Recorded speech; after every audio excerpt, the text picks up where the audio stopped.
I think love is a kind of solution of sorts, but I don't mean syrupy romance, nor do I mean that love has no fight in it. I believe it does.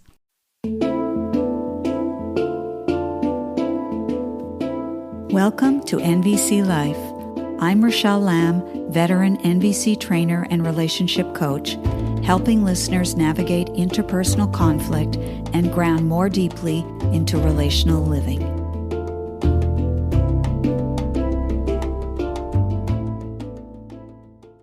Greetings, fellow humans, and Happy New Year to you. 24 is upon us. How are you feeling about the 12 months ahead? Do you have any plans? Have you made promises to yourself or others? Do you think of this time as a springboard for redefining yourself or reconsidering your path?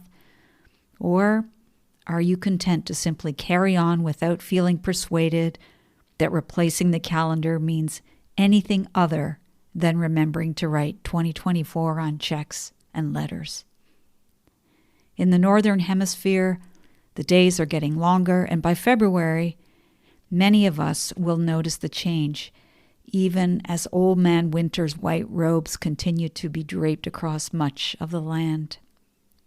No matter where you are, though, and no matter how you view the start of a new calendar year, what is calling you right now? Or as poet Mary Oliver would say, what is it you plan to do with your one wild and precious life?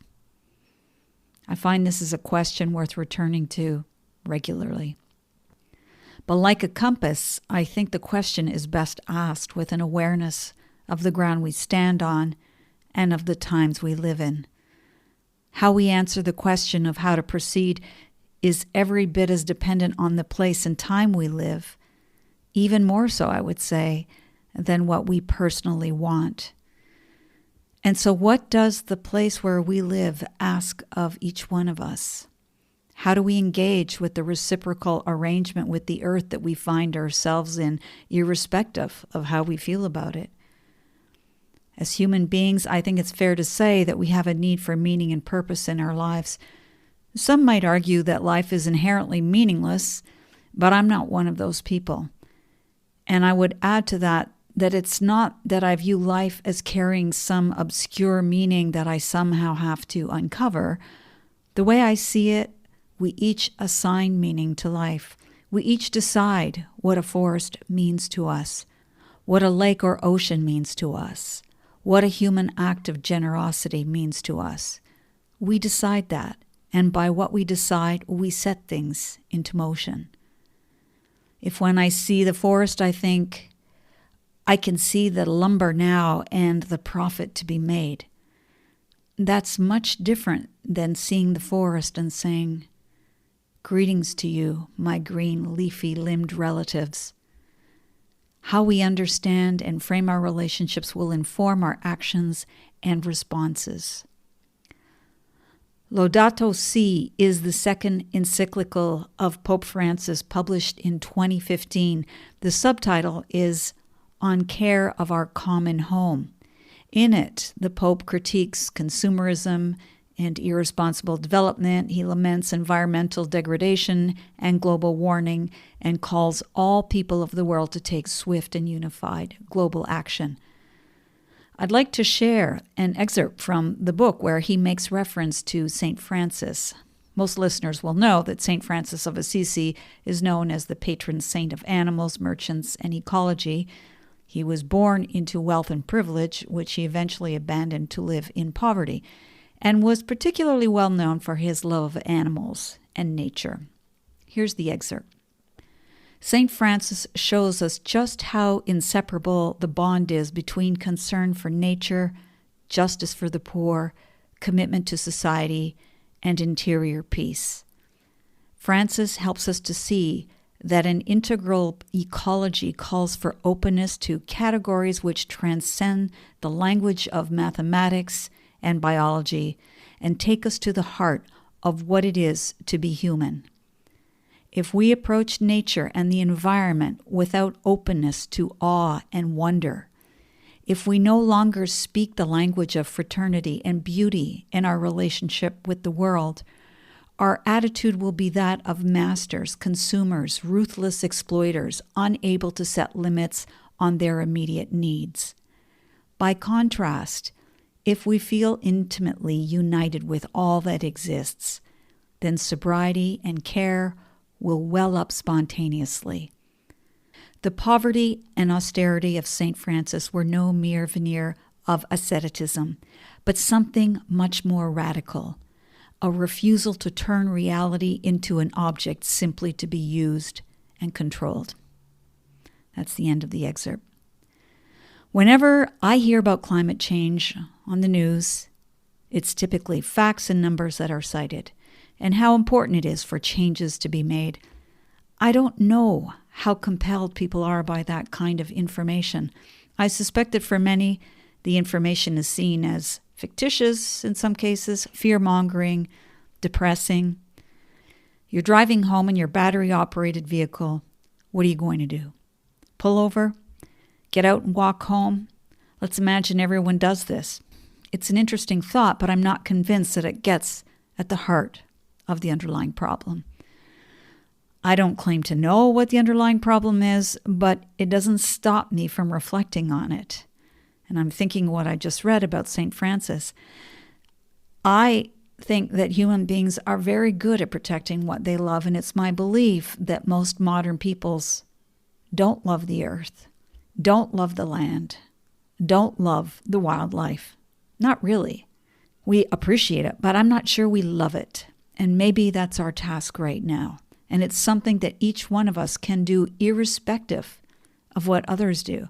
I don't need the rest of the world to get on board. I'd like it, but I don't need it. I can simply start listening to the land myself, to her creatures, and be informed by that relationship. Here's a poem I wrote several years ago that touches on what I'm speaking about. It's called Agitation. I'm agitated. My pen is agitated. It's bleeding onto the page. I'm wrestling with the rough beast, the one slouching toward Bethlehem. Yes, friends, this is that time, and it's not so easy because we're chained to that very beast. It doesn't matter that we can shop till we drop, or binge on flaxseed or lattes, or recite powerful affirmations. It doesn't matter because, tell me, please, how is a Starbucks coffee cup not violent? How is sending a child to school where the curriculum of exploitation is delivered by kind people to keep the engine of civilization well-oiled? How is complicity not violent? And are we any less asleep? What if waking up is too painful? What if not waking up is too painful? Which grief shall we choose? I tell you this, I am looking into the innocent eyes of tomorrow's child, my tongue heavy by the weight of how things are. What shall I say to this child?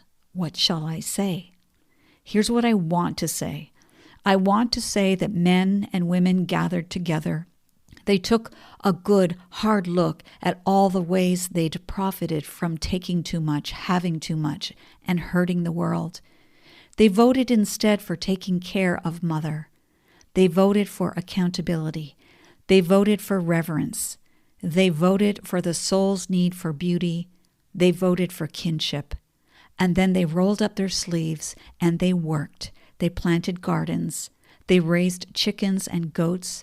They wove their own cloth and taught their children these things. They washed the bodies of their dead and remembered their roots. They gathered round crackling fires under the arcing night sky, humming with stars, and told their creation stories. They fell in love with the natural order of things. They fell in love with their one and only home.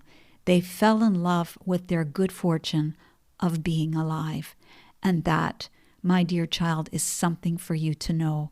You come from good people. You come from fierce people. You come from devoted people. You come from radical people. That's what I want to be able to say to tomorrow's child. What are the odds? Yeah, I mention love, don't I? Falling in love. I think love is a kind of solution of sorts, but I don't mean syrupy romance, nor do I mean that love has no fight in it. I believe it does. Erich Fromm, the social psychologist and author, wrote in his book, The Art of Loving, "Love isn't something natural. Rather, it requires discipline, concentration, patience, faith, and the overcoming of narcissism. It isn't a feeling, it is a practice." He also wrote in that same book, "Modern man has transformed himself into a commodity. He experiences his life energy as an investment with which he should make the highest profit, considering his position and the situation on the personality market. He is alienated from himself, from his fellow men, and from nature. His main aim is profitable exchange of his skills, knowledge, and of himself, his personality package, with others who are equally intent on a fair and profitable exchange. Life has no goal except the one to move, no principle except the one of fair exchange, no satisfaction except the one to consume." Whoa. The Art of Loving was published in 1956 and is well worth the read 67 years later. To end this episode, I'm going to share a piece I wrote 9 years ago that went viral when I posted it. It was a real surprise to me. Though in hindsight, it's clear to me that the notion of falling in love is something most of us are happy to cheer and get behind. It's a kind of spark, a gift from the gods, a force of activation that if we commit to it, provides reason for us to learn how to love. I leave you with this, my friends, something for you to take in as you step into 2024. May you fall madly in love this year, in love with someone who unhinges your tired trajectory, in love with a spouse of several years who might be aching for lightning, in love with demanding children and crazy relatives, in love with the particular pedigree of genius and sanity that has perhaps claimed you in spite of your reluctance, and certainly in love with an animal, a cloud, a redwood, the wild. These at least once a day. May you fall in love with this fragile jewel of a world, with hard work, real learning, just causes, petitioning, and prayers. May you fall in love with wonder itself, with the grand mystery, with all that feeds you in order that you may live, and with the responsibility that that confers. May you fall in love with heartbreak and seeing how it's stitched into everything. May you fall in love with the natural order of things, and with tears, tenderness, and humility. May this be a magnificent year for you. May you fall deeply, madly, hopelessly, inextinguishably in love.